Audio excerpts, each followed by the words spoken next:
சட்டப்பேரவையில் முதலமைச்சர் ஜோசப் விஜய் தன்னுடைய உரையை நிகழ்த்தி முடித்துள்ளார். இந்நிலையில் சட்டப்பேரவை தேதி குறிப்பிடாமல் ஒத்திவைக்கப்படுவதாக சபாநாயகர் தெரிவித்தார். தேசிய கீதம் 2 முறை பாடப்பட்டதை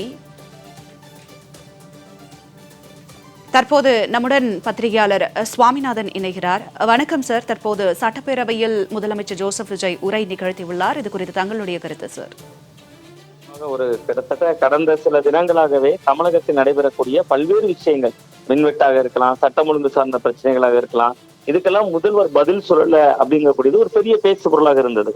சட்டமன்றத்தினுடைய தொடக்க நாள்ல கூட பாத்தீங்கன்னா திராவிட முன்னேற்ற கழகத்தினர் முதல்வர் எப்ப பேசுவார், எப்ப பதில் சொல்வார் என்பதை குறியீடாகலாம் கொண்டு சென்ற காட்சிகள்லாம் பார்த்தோம். பட் நீண்ட கிட்டத்தட்ட இன்னைக்கு அவருடைய உரை எல்லாவற்றிற்கும் பதில் சொல்லுகிற உரையாகவும் இருந்தது. பட் அது ரொம்ப ரொம்ப முக்கியமா கடைசியில் அவர் செய்த ஒரு செய்கை செய்து கொள்ளலாமா என்று கேட்பது, அதுல எல்லாம் கொஞ்சம் சினிமா தரங்கள் இருந்தாலும் கூட ஒட்டுமொத்தமாக அவர் பல்வேறு விமர்சனங்களுக்கு பதில் சொல்லிட்டாரு அப்படிதான் நான் பாக்குறேன். காரணம் ரொம்ப முக்கியமா என்னன்னா, மத்திய அரசு மாநில அரசு அந்த உறவு சிக்கல்கள், அவர் ஒரு அணியை அமைத்திருந்தார். தேர்தலுக்கு பின்பு திமுகவில் இருந்த பெரும்பான்மையான கூட்டணி கட்சிகள் இன்றைக்கு தாவேகாவின் பக்கம் நகர்ந்து விட்டன. அவர்களுடைய அமைச்சரவையிலும் பங்கெடுத்துக் கொண்டிருக்கிறது.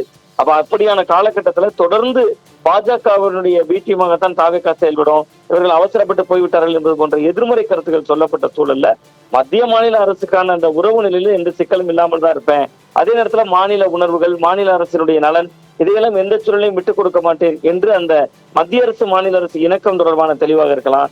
மின்சார பிரச்சனை தொடர்ந்து பல்வேறு காலகட்டங்கள்ல மின்சாரம் இன்றைக்கு பெரும் பிரச்சனை தான். தமிழ்நாட்டுல இந்த நொடி வரையிலும் கடைக்கோடி கன்னியாகுமரியிலிருந்து தலைநகர் சென்னை வரை பல ஊர்களிலும் இன்னைக்கும் மின்சார தட்டுப்பாடுகள் இருக்கிறது, அடிக்கடி மின்தடை ஏற்படுகிறது. பட் அந்த விஷயத்திற்கும் அவர் ஒரு தெளிவினை சொல்கிறார். இது இந்த கூட்டத்துல இன்று அவர் பேசுகிற பொழுது அதையும் சொல்கிறார். மின்வெட்டு ஒரு நிர்வாக கோளாறு தான் காரணம், மின்மாற்றிகள் பழுதாகி இருக்கிறது, 10 உயர்மட்ட கண்காணிப்பு குழுக்கள் அமைத்துள்ளோம் என்பது தொடர்பாக பல்வேறு விஷயங்களை அவர் சொல்ற இடமாக இருக்கலாம். இதே மாதிரி ரொம்ப ரொம்ப முக்கியமான ஒரு இடம்னு நான் பாக்குறது, நாங்கள் மக்கள் பணத்தை கொள்ளையடிக்க மாட்டோம், ஏற்கனவே கொள்ளையடித்தவர்களையும் விட மாட்டோம் அப்படிங்கக்கூடிய ஒரு வார்த்தை பிரயோகத்தையும் இன்று முதல்வரே சொல்கிறார். இது 2 வகையான சூழல். ஒன்று, முந்தைய திமுகவுக்கு நெருக்கடி, அது தனிவிட்ட அரசியல் காரணங்கள். அது திமுக கடந்த காலங்கள்ல எம்ஜிஆர் அவர்கள், செல்வி ஜெயலலிதா அவர்கள் என்று இருந்த காலகட்டத்திலும் சரி, கலைஞர் ஜெயலலிதா வெர்சஸ் அப்படி என்று இருந்த காலகட்டத்திலும் சரி, அந்த மாற்றியான நடவடிக்கைகள் இருக்கும். பட் இவர் நாங்கள் ஊழல் செய்தாலும் விடமாட்டோம், ஏற்கனவே செய்தவர்களையும் விடமாட்டோம் என்று சொல்கிற பொழுது, சட்டமன்றத்தில் இன்றைக்கு இருக்கிறவர்கள் எல்லாம் புதியவர்கள், தாவேகாவின் சார்பில் வெற்றி பெற்றிருக்கிறவர்கள் புதியவர்கள், அமைச்சர்கள் புதியவர்கள், செங்கோட்டையன் அவர்களை தவிர்த்து பலரும் முதல் முறையானவர்கள் தான் 100% பேரும் இருக்கிறார்கள். அப்ப அப்படியானவர்களுக்கு ஒரு பாசிட்டிவாக அது கடத்தப்படும். சோ அப்ப நம்ம நேர்மையாக இருக்கணும் என்பது போன்ற ஒரு தோற்றத்தை உருவாக்கும். மற்றபடி கண்கள் சிவக்க அவர் கிட்டத்தட்ட ஒரு எதிர்கட்சிகள் மீது பல்வேறு பழிகளை, முந்தைய ஏற்கனவே அந்த திமுகவின் மீது பல்வேறு குற்றச்சாட்டுகளை அவர் அடுக்குகிறார். நாங்க ஓசி பஸ்ன்னு சொல்ல மாட்டோம், 1000 ரூபாய் கேஸ் அப்படின்னு சொல்ல மாட்டோம் என்பது போன்ற விஷயங்களாக இருக்கலாம். பட் பாசிட்டிவான விஷயங்கள் இன்னும் தேவை அப்படின்னு நான் நினைக்கிறேன். நீங்க விவசாயிகளுக்காக கொடுத்த அந்த 75,000 ரூபாய் தள்ளுபடி அவர்களுக்கு திருப்தி இல்லை. அதே நேரத்துல மின்சாரம் தொடர்பாக 200 யூனிட் இலவசம் என்பதுல மக்களுக்கு திருப்தி இல்லை.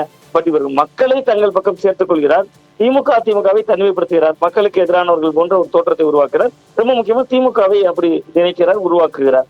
பட் அதை தாண்டி இந்த அரசினுடைய கொள்கை திட்டம், நாங்க தேர்தல் வாக்குறுதிகளை அவகாசம் என்கிற வார்த்தைக்குள் அடக்கிவிட முடியாது. எவ்வளவு ஆண்டுகள் அவகாசம் வேணும், அது ரொம்ப முக்கியமானது. இன்னொன்று, பார்ட்டி பண்டு, கட்சி நிதி குறித்து பேசுகிற பொழுதுதான் திமுகவினுடைய சட்டமன்ற உறுப்பினர்கள் உதயநிதி ஸ்டாலின் அவர்கள் தலைமையில வெளிநடப்பு செய்யறாங்க. அதற்கு ஆதாரம் இருந்தால் சொல்லுங்கன்னு உதயநிதி ஸ்டாலின் அவர்களும் சொல்கிறார். அப்ப ஆதாரம் இருந்தால் உடனடியாக சொல்லணும், அல்லது அந்த ஆதாரத்தை காட்டணும். பட் இது எல்லாமே கொஞ்சம் சினிமா தரமும் கூடுதலாக இருக்கிறது. பட் அவரால் தேர்ந்தெடுக்கப்பட்ட, அவரால் உருவாக்கப்பட்ட சட்டமன்றத்திற்கு வந்திருப்பவர்களில் பெரும்பகுதி பேர் அவருடைய ரசிகர்கள். அதனால அந்த உற்சாக மனநிலையை கைதட்டலாக வருகிறது. வெளியில் நாம் வீடியோக்களாக பார்க்கிற பொழுதும் அவர் ஒரு திரைத்துறையின் உச்சத்திலிருந்து முதல்வரானவர் என்கிற அடிப்படையில அந்த காட்சிகள் பார்ப்பதற்கும் ரசனையாக இருக்கிறது. பட் அது ஆரோக்கியமான விவாதமாக இருந்ததா, அடுத்த ஓராண்டு காலத்திற்கு செயல் திட்டம் என்ன வகையான நிதிகளை பெருக்குவதற்கான ஆக்கப்பூர்வமான யோசனைகள் என்ன என்பதை தாண்டி தேர்தல் முடிந்த பின்பும் ஒரு அரசியல் ஜுரம் தான் அந்த பேச்சு கொஞ்சம் கூடுதலாக இருந்தது. மற்றபடி ரொம்ப ஒரு முதிர்ச்சியான உரை என்றுதான் நான் பார்க்கிறேன். கடந்த காலங்களில் விஜய் அவர்கள் பேசியதை விட சட்டமன்றத்தை அவர் எப்படி அணுகப் போகிறார், முதல்வர் பதிலுரையில் எப்படி இருக்க போகிறது என்கிற அந்த கோணத்தில் பார்த்தால் முதல்வரின் உரை முதிர்ச்சியாகவும் திமுகவினருக்கு அது கொஞ்சம் அதிர்ச்சியாகவும் இருந்திருக்கும் அப்படின்னு தான் பார்க்கிறேன். இணைப்பில் தங்களுடைய கருத்துக்களை பகிர்ந்து கொண்டமைக்கு நன்றி சார்.